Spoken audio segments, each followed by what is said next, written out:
I haven't talked about a gacha game since November. And that just wuthers my waves.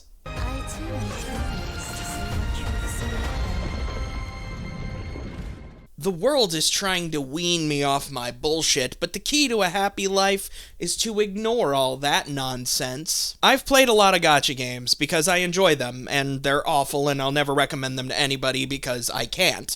Recommending a gacha game is like recommending somebody partake in a crack addiction. There are far better video games out there that aren't constantly begging you for your money, and you could always Google a tit if that's what you're truly after. It's my responsibility to use my channel to recommend good video games, or my own video games. And today we're gonna do the latter. Plug. That's right, I made a video game. December 31st, 2024 was the release of my video game, House in the Abyss, available now on itch.io. It's a visual novel about 5 strangers waking up in a house in the middle of a bizarre storm. Mysteries abound. You can get yourself a copy right now at onemoreadventure.itch.io. I'm extraordinarily proud of it, and it would do my heart just a massive happy if you got yourself a copy. Thank you very much. Unplug. If you're at the top, you need to beware the killers that wait in the wings to take the crown, but if you're coming for the king, you better not fucking miss. That's been true in the world of video games for, I don't know, centuries, I guess. When a new first-person shooter would come out, it was a Halo killer. New MMOs killed World of Warcraft, hero shooters kill Overwatch, Battle Royales in Fortnite, but what do they all have in common? None of them are dead yet. Many have tried, many have failed. They tried to tell me that Haze was going to be a Halo killer. Fucking Haze! The corn game! Twist. And now Genshin Impact has to be fearful of Genshin Impact killers like Wuthering Waves? Well, it's a good thing that intent is spelled out in their labels. But fearful of what, dare I ask? The fact that their whole shit is being copied? Bar for bar? Yeah, that's right, Genshin. Wuthering Waves is here to take your spot as king atop the action RPG gacha game market hill. Despite the main difference between the two games being that one developer is headquartered in Guangzhou and the other's in Shanghai. But it's a Genshin killer, huh? Okay, let's test that. Since Wuthering Waves was fancy enough to get a PlayStation 5 release, I decided to poke around in it for a few hours, or maybe a little more than a few, Jesus Christ, to see for myself. How was this supposed kill shot? Was it a powerful blow, or a wimpy, piss, noodle, floppy shit? Let's find out. So we start off with, oh, fuck, I accidentally clicked on Genshin again. God, this is so embarrassing. I guess we'll just start here and play it off like it was always the plan. Welcome to Genshin Impact. When a player enters the world of Teyvat, where Genshin is set, you are met with this bright and colorful fantasy world. Conversely, oh, here we go, this is the Wuthering Waves footage I recorded. This is Solaris 3. It is also a fantasy world, but it feels darker in color and in tone. It's a bit more washed out, but this is supposed to be a world in ruin, whereas Genshin's world is one that's trying to ignore the fact that ruin could ever happen. I had a joke about how it was too bright outside because our world can't recognize that it's about to be in ruin, and then the world said, alright, bet, wintry mix, bitch. Thanks, world. But the world in a video game is ostensibly useless if there is no way to commit murder within its walls, and both games give you tools aplenty with which to sate your bloodlust. The weaponry in Genshin is standard fare. You've got swords, bigger swords, bows, and magical tomes. The characters of Wuthering Waves also use swords, but some of them have wised up and gotten their fucking Glocks, Arn Anderson style. I'll pull out the Glock, put it on his forehead. And some characters even use these boys. They look like Kale's toy from Titan AE.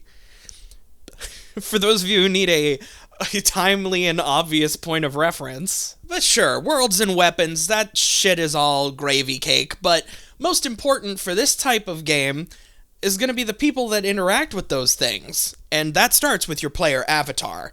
In Genshin Impact, you have the Traveler, and in Wuthering Waves, you have Rover. like a dog. These player characters tend to lack somewhat in personality. They don't say a whole lot, and even their facial expressions boil down to grins, exertions, or resting bitch face. No dialogue choices will ever change how other characters perceive them, or whether or not they will undertake every task ever devised. From saving the world to finding 6 blue cranberries, they will say yes to anything. And they're down to clown. But what about the other characters you come across? If you're playing as a personality-devoid slate, it's going to be the other characters that make the experience for you. Genshin immediately pairs you with the ever-present, ever-talking, ever-annoying Paimon. You quickly meet the Knights of Favonius, including the eager gliding ranger Amber, the slutty Captain Kaya, the overburdened leader Jean, and the slutty but also studious Lisa. You fight alongside the drunken bard godboy Venti to face off against a giant dragon called Storm Terror. And a lot of basic gacha game characters are pretty simple. If these characters sound simple, that's kind of the point. The games want you to spend the money on the ones who sound more interesting. But this first group that you come across in Genshin, it works pretty well. In Wuthering Waves, you don't have a mascot like Paimon. Hey everyone, it's editor Chris here. I forgot there actually is a mascot character named Abby, and I didn't get them until about 45 hours in, and they weren't around enough to be memorable, so just wanted to mention it because I don't want to be corrected later. Abby looks like Cube, so I guess tell your gacha waifus to be mindful of their head and neck areas. But you do meet a girl named Chitsia and a girl named Yang Yang, and they take you into town where you meet a girl named Sanhua who serves under the watchful eye of a girl named Jinshi. I love it when everybody's personality can just be defined as girl. But is it even fair to compare the two? Genshin's characters have had 5 years worth of opportunity to grow. Wuthering Waves is still somewhat new. Oh, I think it is fair, because I'm basing this off of the earliest characters that you meet and what their personalities are like in those opening hours. These characters in Wuthering Waves just aren't as interesting. The story isn't as interesting, the world isn't as interesting. It really comes down to, oh hey, Rover's got amnesia and there are monsters here. Okay. There are characters that Rover meets who fight against the monsters because they're protecting their towns. Makes sense. Some of the characters that Rover meets, they're not nice. Oh boy. And some of the characters Rover comes across just really, really want to, just... He's like, where are we? Is that even legal?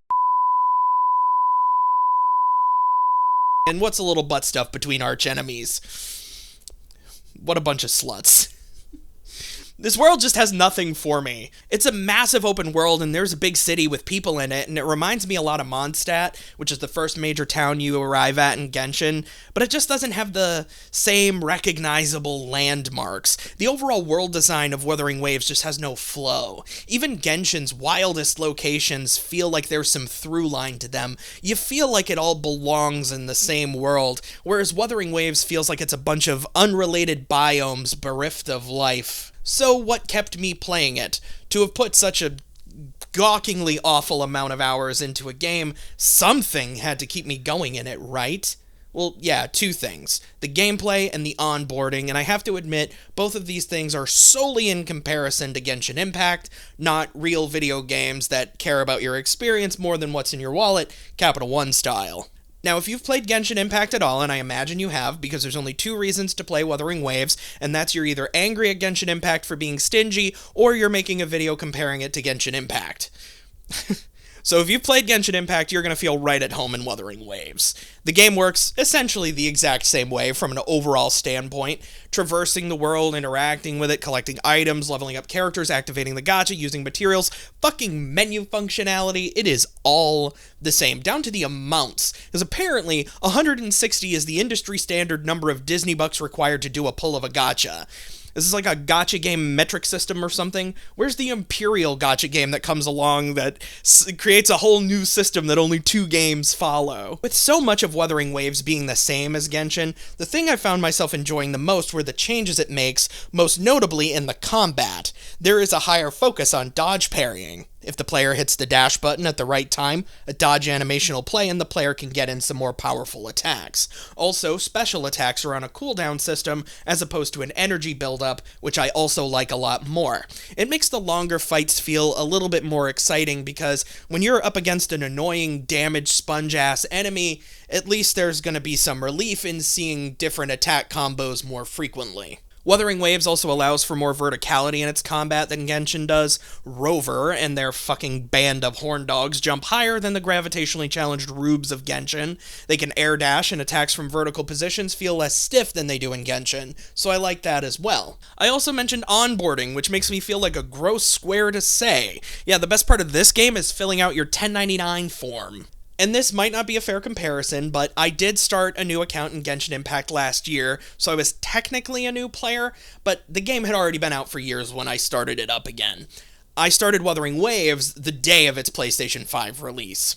And why does this matter? Well, Genshin, when I started, it gave me some materials to get me going, but it seemed, I don't know, kind of standoffish about it. It was like, just take your pittance, you fool. We've already got a sizable user base. We don't need you. You're not one of our whales. You're a fucking bitch. So take it or leave it, chump. Wuthering Waves, on the other hand, came at it from a position of earnestness. They need a player base, and they were incredibly generous with material and polls. So in just a few short weeks, I already had multiple 5-star characters, I had a lot of material to level them up, and that was good because my favorite aspect of these games is unlocking new characters, while conveniently forgetting that obtaining new characters isn't necessarily a net positive to gameplay because you're not likely to have the materials you need to level them up to be anywhere near competitive with the party members you've already had and have been building for the entirety of your playtime to that point. But all of these gacha games have that problem, so I wouldn't necessarily hold it against Wuthering Waves because it's a genre problem that's baked in and will never be fixed because that's not the point of this type of game. Much like every other problem this rotten-ass genre has. A lot of those baked-in issues are never going to be fixed because they're not bugs, they're features. Full transparency, I really like the Genshin Impact IP. I like a lot of the characters and stories, so I'm partial to it. I have over 250 hours in Genshin Impact. I have the Genshin Tarot tabletop game, so I am in deep on this franchise. Still, I wanted to give Wuthering Waves a fair shake, even if I found the claim that it was a Genshin Impact killer to be a bit absurd. If Genshin Impact's ever killed, it'll be because of the people who make it. It'll be because of MiHoYo's greed, or a growing apathy toward the game due to their scummy business practices. An example of this happened recently. One of the most anticipated character banners they've had in a long time got released alongside another new character banner, which a lot of players thought was scummy and shitty. There's also the recent problems Hoyo's been having with voice actors in the English versions of their games. They're insisting on working with non-union studios, and they could very easily change that and get their voice actors back, but instead, recent content has been released with a multitude of characters that are just completely silent. And it feels really weird when you're playing a game and you got a group of 5 characters and only one of them has a voice. Well, Paimon sure hasn't missed that attitude.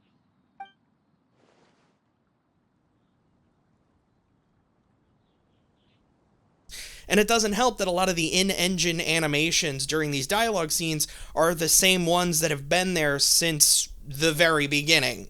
And they're starting to look a little dated and boring, especially in these longer scenes where it's exclusively what you're looking at. The animated scenes, those still look nice, but they've gotten a lot shorter, and there's been a lot less of them over time as well. And I will say, that is another credit I'll give to Wuthering Waves. The characters might not be great, but at least their models and designs are fairly expressive, and if you're playing these games solely to jerk off to a tit, then, well, at least you've got that, I suppose.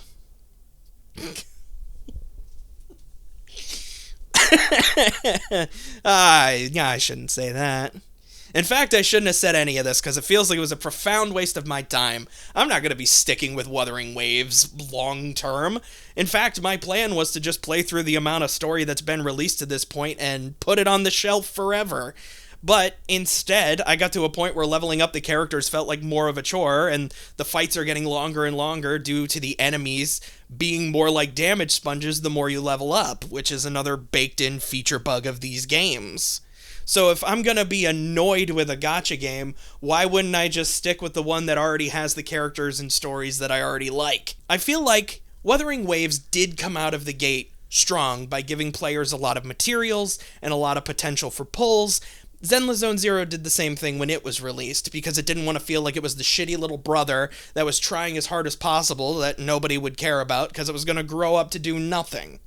But in Wuthering Waves' case, it only had a lot of material. That was all it had. Sure, there are some fun character designs that I like, but none of the characters actually made me want to learn more about them. There wasn't a world I wanted to learn more about, or a story I really wanted to experience. So I'll say that it is legally distinct from Genshin, but that is the only way it is distinct at all, and to me, that's just not enough.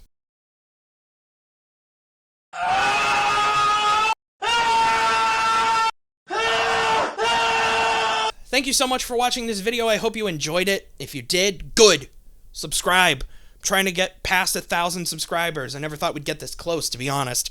Links in the description will take you to my game, my socials, and my Patreon. There's perks there for those who wish to aid in the never-ending struggle. Support me if you can. Love me if you must.